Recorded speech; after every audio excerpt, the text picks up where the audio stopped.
Thomas Porcher, bonsoir. Vous êtes économiste et vous publiez chez Max Milo « L'indécence précède l'essence, enquête sur un total scandale ». Vous venez donc nous parler de ce total scandale, à savoir les bénéfices qui ont été publiés vendredi par Total, le groupe pétrolier, qui a donc annoncé 12 milliards de profits en hausse de 16%. Avec cet argent, on pourrait combler le déficit de l'assurance maladie. J'ai regardé. Alors, donc 12 milliards de profits, vous vous posez la question, page 8, vous dites « Total doit-elle rougir de ses bénéfices ?» Ma réponse est oui. Mais attendez, on sait très bien que le cours du pétrole monte, donc Total vend plus cher son pétrole, donc il gagne plus d'argent. Ça n'a rien de scandaleux, c'est l'arithmétique. Moi, c'est pas le chiffre qui me choque, c'est pas les 12 milliards qui me choquent, c'est pas non plus le fait que Total bénéficie d'une aubaine conjoncturelle avec la hausse des prix du pétrole, dont l'ensemble des compagnies bénéficient. Ce qui me choque, moi, c'est que derrière ce bénéfice, derrière cette hausse du prix du pétrole, il y a encore des pratiques indécentes qui permettent à Total de grignoter quelques milliards, pas l'ensemble des 12 milliards, mais quelques milliards, sur le dos des consommateurs, mais aussi sur le dos des pays producteurs. Alors, sur le dos des consommateurs, on sait très bien que les stations-service en France, elles sont en train de fermer. Il n'y a qu'à voir les pompistes, ils n'ont pas l'air de rouler sur l'or. Donc, est-ce que c'est, on ne voit pas pourquoi dans les stations-service, Total gagnerait de l'argent? D'ailleurs, il n'en gagne pas beaucoup. Il en gagne en pourcentage, il en gagne beaucoup moins que dans l'exploration-production. Ouais. Mais il en gagne quand même. Il y a eu 3 études cette année qui ont démontré que Total ne répercutait pas équitablement la hausse et la baisse des prix du pétrole sur les prix à la pompe. Et pour vous donner juste un chiffre, la DGCCRF a estimé des marges autour de 3 centimes, alors que Total se défend d'avoir des marges de 1 centime. Cette marge, oui, Total gagne 1 centime par litre, voilà. C'est ce qu'ils disent. Mais la DGCCRF a mis en... La répression des fraudes. Voilà, a montré qu'il y avait des marges de 3 centimes. Et cette marge de 3 centimes, sur la période d'étude de la DGCCRF, qui était de 13 jours, ça fait pour les pétroliers, l'ensemble des pétroliers, Total et les autres, une marge supplémentaire de 53 millions d'euros en 13 jours. Thomas Porcher, on est dans un pays libre. On sait très bien que 60% de la distribution d'essence aujourd'hui, c'est dans les grandes surfaces. Quand on va chez Carrefour, chez Leclerc, chez Auchan, ils vendent à prix coûtant, franchement. Si on trouve que Total est trop cher, on ne va pas chez Total, et puis c'est tout. Oui, alors il faut faire attention, ce chiffre avancé par Total. En fait, l'UFIP avance 40% pour les GMS. Et les GMS, il ne faut pas faire major. Les grandes surfaces. Voilà, il ne faut pas faire grande surface, major, c'est-à-dire compagnie pétrolière, et indépendant. Il faut regarder par marque. Et la première marque la plus représentée, c'est Total, avec 40% des stations-service, qui sous la marque Elf, Elan, etc. 40% des stations-service. Le deuxième, après, c'est Carrefour avec 10%. Donc vous voyez, il y a un leader qui fixe les prix, qui fixe les hausses, et il y a des suiveurs qui se positionnent en fonction du leader. Donc vous dites que c'est un marché qui n'est pas très concurrentiel, malgré les apparences. On a l'impression que c'est très concurrentiel, la distribution d'essence. 40% qui est détenu par un producteur. L'OPEP détient 40% du pétrole, vous voyez. Alors, évidemment, quand on va chez... faire le plein d'essence, c'est cher. Du coup, Total est l'entreprise la moins aimée de France. C'est ce que montrent les enquêtes d'opinion. Cela désole évidemment le patron de Total, qui néanmoins constate qu'il y a une différence. On n'aime pas l'entreprise Total. À la limite, on aime bien les salariés de Total. Je vous propose d'écouter donc le patron de Total, Christophe Demargerie. On aime bien les gens de Total, mais qu'on n'aime pas Total. Pourquoi? Parce que Total est un mythe. Il faut casser ce mythe. Il faut casser le mythe que gagner de l'argent, c'est pas en soi négatif, surtout en période de crise, qu'au contraire c'est une chance pour notre pays, c'est même un objet de fierté, il est partagé par beaucoup de monde. Thomas Porcher, soyons honnêtes, s'il n'y avait pas Total, est-ce que nous vivrions mieux? Un coup de baguette magique, hop, on supprime Total. On vivrait mieux en France? Non. Non, Total assure la sécurité du pétrole, c'est vrai. Mais la politique qu'il mène est désastreuse, elle est très dangereuse à bien des égards, je vais vous dire. Les raffineries sont en train de fermer, tous les ans il y a une raffinerie qui ferme. Tout le monde fait ses raffineries, il n'y a pas que Total. Rechtel, oui, Petroplus. On se retrouve dans une situation, vous savez, il y a beaucoup d'économistes avant la crise qui disaient oui, les banques fonctionnent bien, elles font des profits, c'est comme ça que marche l'économie. Et on a eu une crise. Et là, c'est la même chose, sauf qu'on aura une crise énergétique. Le jour où il n'y aura plus de raffinerie en Europe, on importera du pétrole de Russie, de Chine. Mais le jour où la Chine en aura besoin, elle nous le fera payer beaucoup plus cher. Et là, l'essence va grimper. Vous dites les pétroliers sont en train de construire des raffineries, par exemple en Arabie Saoudite, et demain, l'essence nous arrivera déjà raffinée de l'étranger.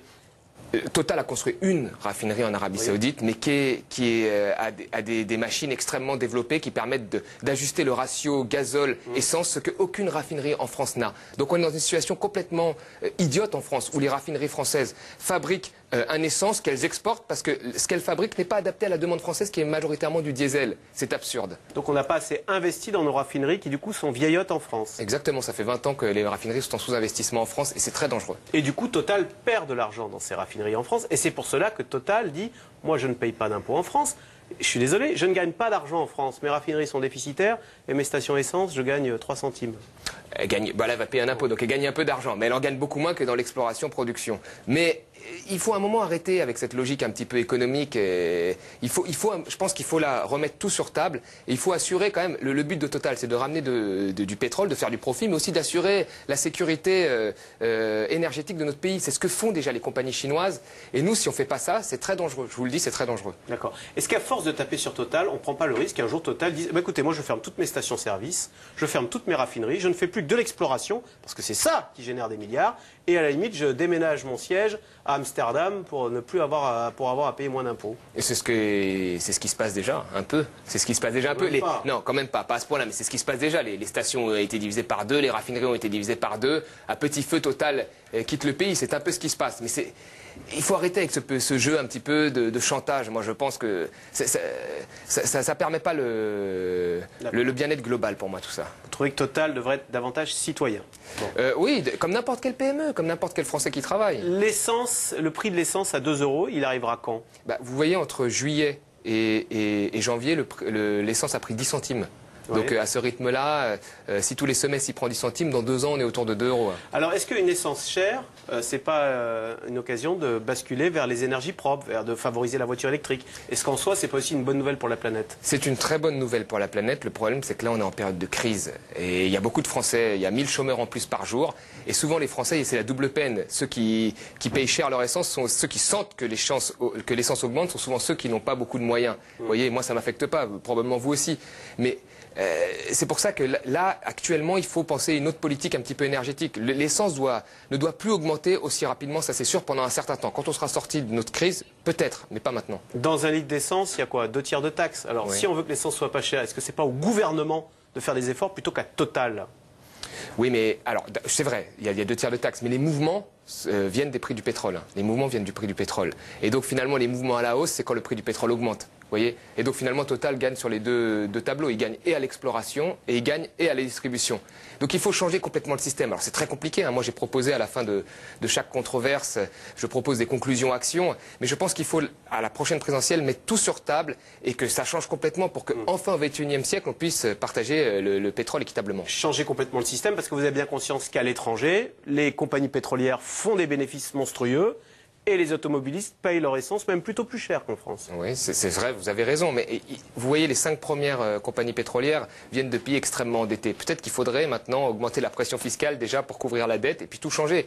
Les plus grosses compagnies sont dans des pays endettés, des pays comme nous. Donc peut-être qu'il faudrait une loi supranationale pour un peu tout changer. C'est ce que je pense, c'est ce dont je parle dans mon bouquin. Donc il faudrait mettre mais le Royaume-Uni le fait souvent, des surtaxes sur les compagnies pétrolières. Le Royaume-Uni a allégé la taxe sur les consommateurs et l'a reportée sur les pétroliers. Mais eux, ils ont de la production, ils ont de l'exploration, ce que nous, on n'a pas en France.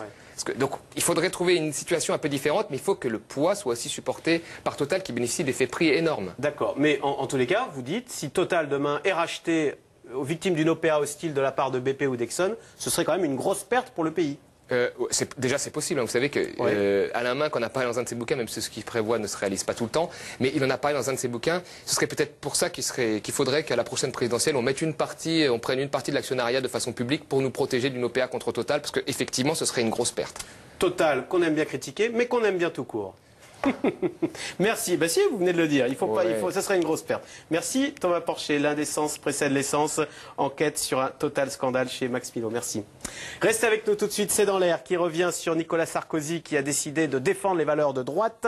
De son côté, Marine Le Pen, elle, a décidé de remettre la lutte contre l'immigration au centre de sa campagne. S'oriente-t-on vers une campagne électorale très classique avec les thématiques de la gauche, de la droite et du Front National? C'est dans l'air est intitulé ce soir. Qu'attend-il au sujet de Nicolas Sarkozy, bien sûr? C'est-à-dire, vous en dit encore plus